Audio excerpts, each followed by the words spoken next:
Thank you, Mr. Chairman, and I appreciate your holding this hearing. Great way to kick off your tenure, to have a broad-based look at America's role in the world. The problem is we only have 5 minutes to ask 5 hours worth of questions.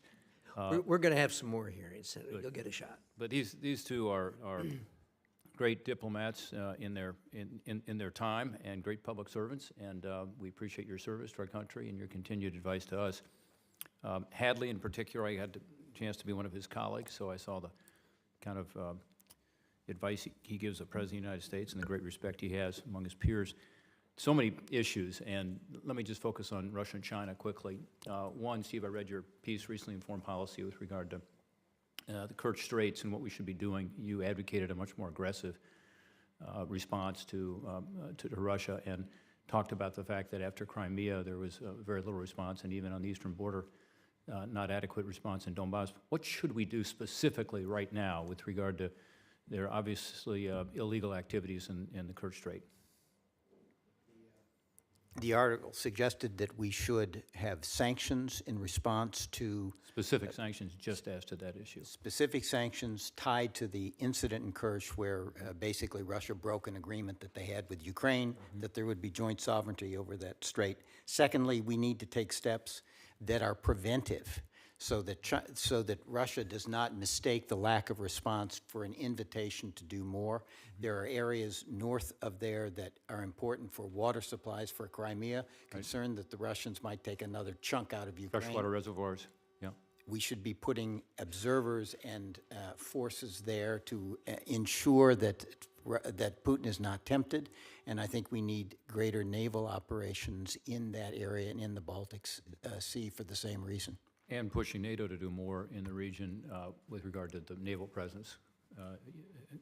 So quickly on another Russia issue, and this is one actually Senator Murphy and I have worked a lot on over the last several years, and we now have this Global Engagement Center at the State Department. We have promoted and funded disinformation, propaganda.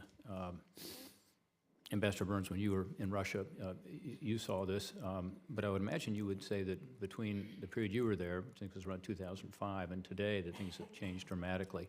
What should we be doing that we're not doing to push back? And do you all have information about the Global Engagement Center? How do you think that's being set up?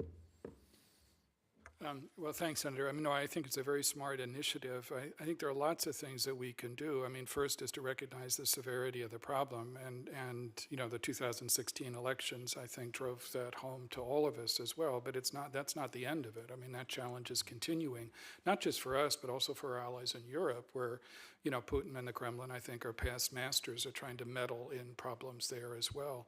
So I think there are things that we can do that help identify, you know, working not only as a government, but with the private sector to identify efforts, whether it's using bots or others to infiltrate, you know, into our systems as well. There are things we can do to, you know, help strengthen and safeguard, you know, our own electoral processes as well.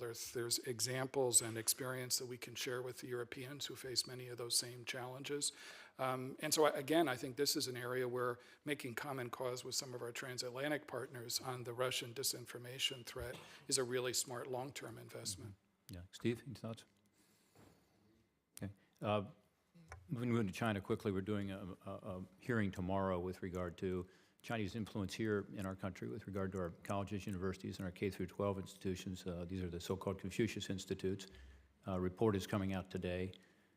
They spend about $150 million a year through really a propaganda arm of the Chinese government to fund these institutes. Colleges and universities, about 100 of them are happy to take the money and work with the Confucius Institutes. My understanding is, and we'll talk about this tomorrow more, that these individuals who come from China have a contract with the Chinese government, including the application of Chinese law. And there are visa issues, there are issues with regard to transparency. Universities not reporting the payments, which they're required to do after it meets a certain threshold.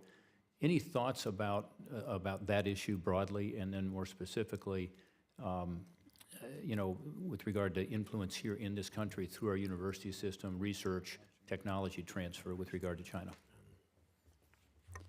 I think one of the things that's important is to expose what is going on. People are very sensitive to Russian interference in our situation, in our country internally, not so aware of what the Chinese are doing. So first step is to exposure.